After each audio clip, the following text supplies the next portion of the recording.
اور بھینس والا قصہ بہت دفعہ سنا چکا ہوں, کٹا مر گیا تھا نا. اب نئے نئے لوگ آ جاتے ہیں جلدی سے, پرانے بور ہوتے ہیں, لیکن نئے والوں کو پھر مزہ بہت آتا ہے نا. وہ ایک آدمی کا نماز نہیں پڑھتا تھا, مولوی صاحب نے اس دیہاتی سے کہا نماز پڑھا کر. اس نے کہا نہیں بھائی میری بھینسیں ہیں, اتنا میں کیسے پڑھوں. انہوں نے کہا پڑھ لیا کر, تیری بھینسیں دودھ زیادہ دیں گی.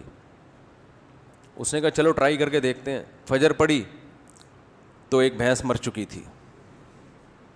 امام صاحب کے پاس گیا, یہ تو دودھ کیا زیادہ ہوگا, بھینس ہی مر گئی. اس نے کہا ظہر پڑھ, ابھی اللہ تجھے آزما رہا ہے. وہ امام صاحب کا موٹیویٹ کرنے کا طریقہ ہی صحیح نہیں تھا. بھائی اللہ کے لیے پڑھو, بھینس مرے زندہ رہے تمہیں کیا کرنا ہے. اس نے کہا چلو ظہر پڑھ کے دیکھتے ہیں. ظہر پڑھی تو دوسری بھینس مر گئی. بڑا پریشان ہوا. امام صاحب نے کہا اللہ آزما رہا ہے, بس دیکھ رہا ہے, ابھی ایک دم بڑھے گا دودھ.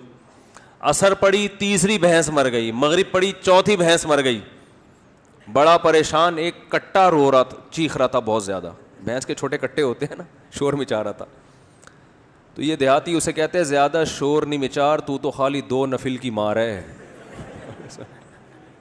تیرے باپ دادوں کو مارنے کے لیے 4 فرض پڑے ہیں, تو خالی 2 نفل پڑھوں گا مر جائے گا. تو اس کا تو آپ کو اسلام کے علاوہ جتنے مذاہب نظر آئیں گے ان میں کیا ہے, یہ وظیفوں کا بھی تو یہی تصور ہے نا.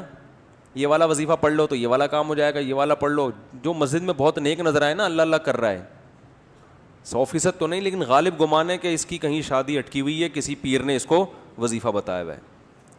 ورنہ اتنے نیک لوگ مارکیٹ میں کہاں نظر آتے ہیں جو اللہ کو خوش کرنے کے لیے اللہ اللہ کر رہے ہوں. اور جو دل کو سکون ملتا ہے نا ذکر کرنے سے, وہ وہی ذکر ہے جس میں صرف اللہ مقصد ہو.